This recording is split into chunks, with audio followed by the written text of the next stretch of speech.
l'état-major de l'armée doit être renouvelé. Et dans ma tête et dans mes mots, il n'y a aucun sentiment de haine, de mépris, ou de racisme, ou je ne sais pas quoi. Il y a un sentiment, il y a un raisonnement d'efficacité. L'actuel état-major, il est complètement dépassé par les événements. Je fournis un argument additionnel. Maintenant, et c'est le plus grave. Je répète que l'article 6 de l'OTAN considère l'Algérie comme étant une colonie française. À ce jour, personnellement, j'ai demandé sa suppression.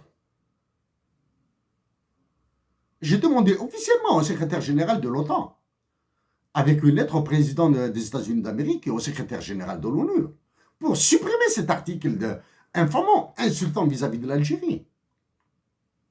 Donc, il n'est pas supprimé. D'un point de vue de droit international, vous, généraux de l'état-major, vous êtes des généraux de l'armée française. Donc, c'est pour cette raison que l'état-major doit être renouvelé de l'intérieur. Les généraux patriotes, parce qu'il doit y en avoir des généraux patriotes, parce qu'il doit y en avoir des officiers supérieurs patriotes, parce qu'il doit y en avoir des officiers subalternes patriotes, des soldats patriotes, des sous-officiers patriotes. Il doit y en avoir et il en existe dans l'armée algérienne.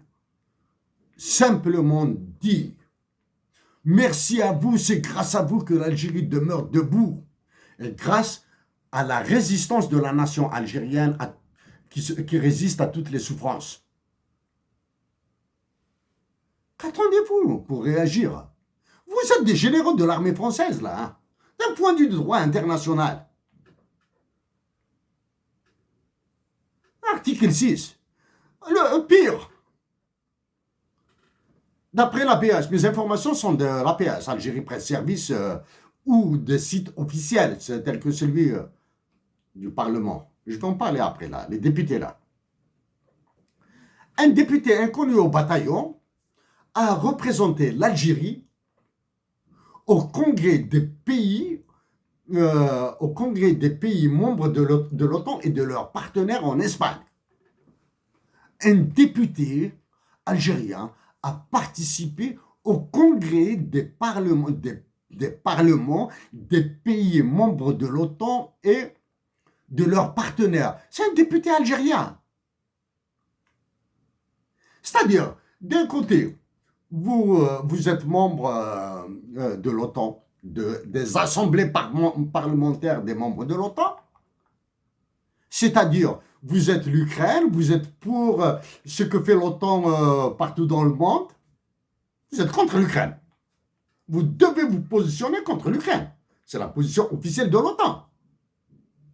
Et de l'autre côté, l'Algérie, diplomatie débile. Non, on préfère cultiver la neutralité et nous préférons faire des manœuvres militaires avec l'armée russe ou à la frontière ouest avec le Maroc, alors que le danger est à la frontière sud et à la frontière est. Le danger est à la frontière de la Libye, du Mali, du Niger.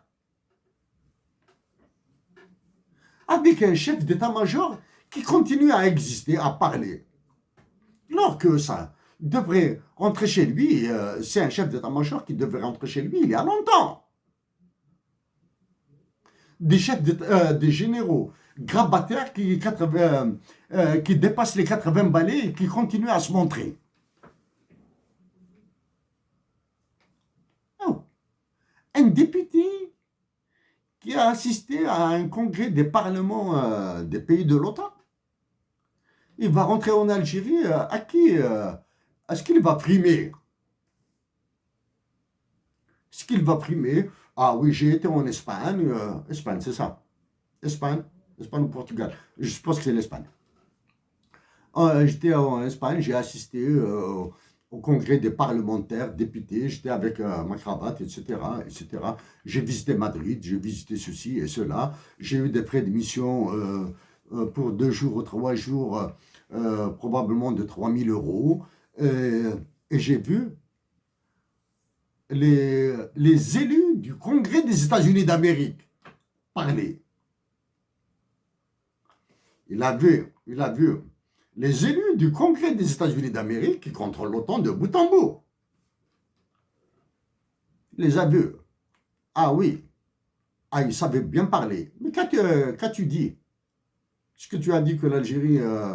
as-tu demandé... Ce député-là, as-tu demandé l'abrogation de l'article 6 de l'OTAN?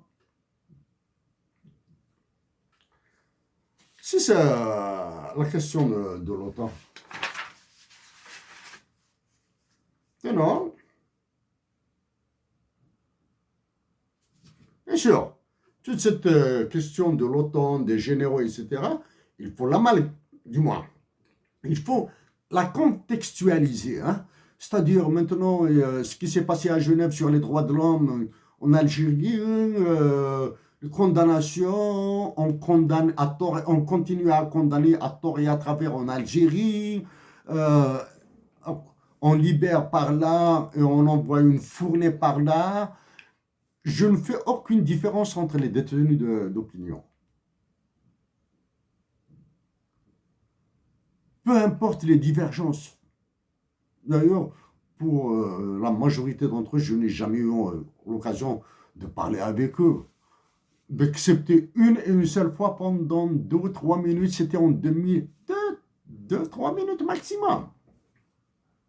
Avec l'ancien secrétaire général du Congrès mondial Amazir, certain Belkacem, quelque chose comme ça. Certain Belkacem. Monsieur, ce secrétaire général du CMA, du Congrès mondial Amazir 2001-2002. 2002, je vais probablement que vous avez une meilleure mémoire que la mienne. Peut-être que vous allez vous rappeler ce que nous sommes dit, ou à Voujlil, dans mon village natal, contre une réunion de mouvement d'organisation du printemps de Kabylie de 2001 jusqu'à 2004, la CICB, la coordination communale, la coordination, c'est ça, la CICB, la coordination intercommunale des communes de Béjaïa, quand elle a organisé sa rencontre périodique à Voujlil. Ça, je me souviens. Ah, c'est moi. Monsieur Ait Belkacem, Monsieur Belkacem, j'ai oublié le nom de la personne. Je vous dis, s'il vous plaît, est-ce qu'on peut discuter en aparté? Je vous ai parlé de la question de Tamazirt et de la mazirité de l'Algérie à l'époque. Ensuite, dans la salle de débat de l'école l'école du stade, il y a eu des débats, et Dieu merci, ce jour-là, il y avait 2 compatriotes de Voujlil, 2 compatriotes, le président de l'Assemblée et un assesseur, un assistant. Surtout le président de l'Assemblée. Ce jour-là, il a été époustouflant. Il a été merveilleux. Ce jour-là, il a été le président de l'Assemblée de ce jour-là. Ah, il se reconnaîtra. Mes compatriotes de Voujlil peuvent poser la question qui a présidé à la coordination intercommunale de Voujlil, 2002-2003, quelque chose comme ça, hein, 2002-2003. 2002-2003, je ne me souviens pas exactement de la date de l'année. Dieu merci, il avait régné en maître. Il avait maîtrisé les débats de bout en bout. Il avait maîtrisé les débats, la discussion, la conduite des débats de bout en bout. Et il y avait un autre, le rédacteur du communiqué final. Ah ben, c'est quasiment, c'est une sommité internationale, le mec. Celui qui a rédigé, qui a influencé la rédaction du communiqué final. C'était le communiqué final de la coordination de la réunion qui s'est tenue à Boujlil. Je pense que si il est retrouvé, il fera partie peut-être des meilleurs, s'il n'est pas le meilleur. Ah. Même si j'étais loin de la rédaction, même si j'étais très loin de ce qui s'est passé à l'intérieur, j'étais présent. Mais j'étais au courant de ce qui s'est passé à l'extérieur.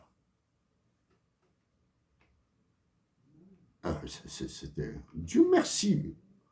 Boujlil est sorti ce jour-là. Même s'il y a eu quelques événements qui ont suivi, mais des événements vite contenus. Hein, vite contenus. La situation s'est calmée après parce que Boujlil a failli dégénérer. Bon. Maintenant, ça c'est chef d'état-major, partez chez vous. Une élection présidentielle anticipée est obligatoire. Geler l'APN est obligatoire. Reconduire la loi des finances 2022 pour 2023 est obligatoire. Maintenant, j'arrête sur cette histoire de l'OTAN, de Issoufou, etc., du Niger, de la MINUSMA. Je vais dire des trucs, je vais dire quelques mots sur ce que vient de faire le FMI pendant que cette période, pendant que le FMI tapait en Algérie et à Alger même, hein, par Madame Geneviève Verdier du FMI, parce que voici les communiqués que j'ai imprimés. Bon, je ne vais pas dire tout. Je ne vais pas tout dire. Mais je vais résumer ce qui attend mes compatriotes d'Algérie. À tout de suite.